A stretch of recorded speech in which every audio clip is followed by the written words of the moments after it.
नमस्कार बंधुरा जया जाहारालয়ে আপনাদের স্বাগত জানাই। आशा करी सबाई भालो आছেন। আমি বানাচ্ছি কড়াইশুঁটি পনির আর গাজর মিশিয়ে পরোটা আর তার রেসিপিটাই আপনাদের দেখাচ্ছি। আমি এখানে মিক্সার গ্রাইন্ডারে একটু কড়াইশুঁটি নিয়ে নিলাম,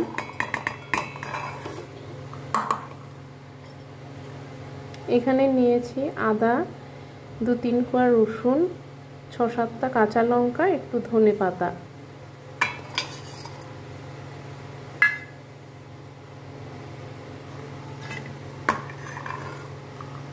এবার এটাকে গ্রাইন্ড করে নেব।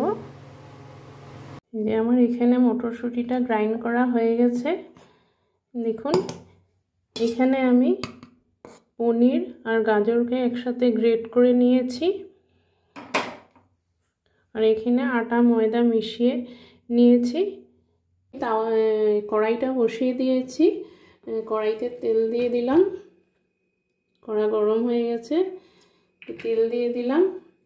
আর এখানে আমি এই মটরশুঁটিটা আর পনির আর গাজরটা একসাথে একটু সাঁতলে নেব।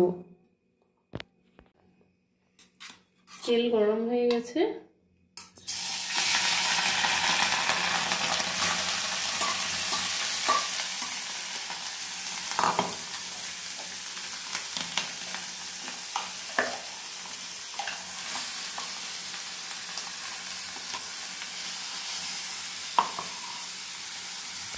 এবার আমি এতে একটু নুন দিয়ে দেব আর একটু জিরের গুঁড়ো দিয়ে দেব। এটা হতে হতে আমি এখানে আটাটা মেখে নেব। এই আমার এখানে কড়াইশুঁটিটা কষানো হয়ে গেছে আর এখানে আমার আটা মাখাও হয়ে গেছে। এবার আমি পরোটাগুলো বানিয়ে ফেলবো। আমি এইভাবে এইটুকু বেলে নিয়েছি, এবার এটার ভেতরে পুরটা দেব।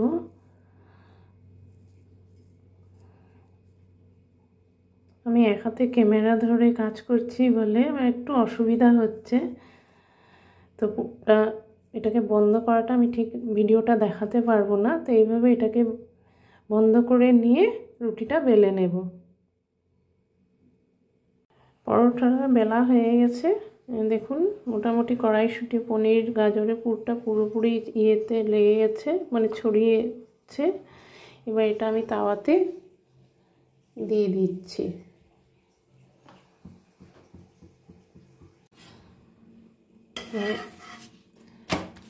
মোটামুটি সেঁকা হয়ে গেছে, এবার আমি এটাকে তেল দিয়ে ভেজে নেব।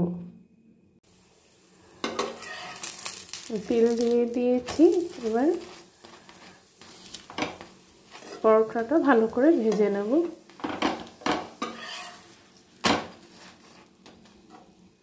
তো পরোটাটা ভাজা হয়ে গেছে দেখুন। এবার আমি তাওয়ার থেকে পরোটাটা তুলে নিলাম। এটা সস দিয়ে বা দই দিয়েও খাওয়া যেতে পারে, বা তরকারি আলুর দম হলেও ভালো হয়। তো আজকের আমার ভিডিওটা আপনাদের কেমন লাগলো কমেন্ট করে জানাবেন। যদি ভিডিওটা ভালো লেগে থাকে একটা লাইক, শেয়ার আর সাবস্ক্রাইব করে দেবেন। ভালো থাকবেন সবাই, ধন্যবাদ।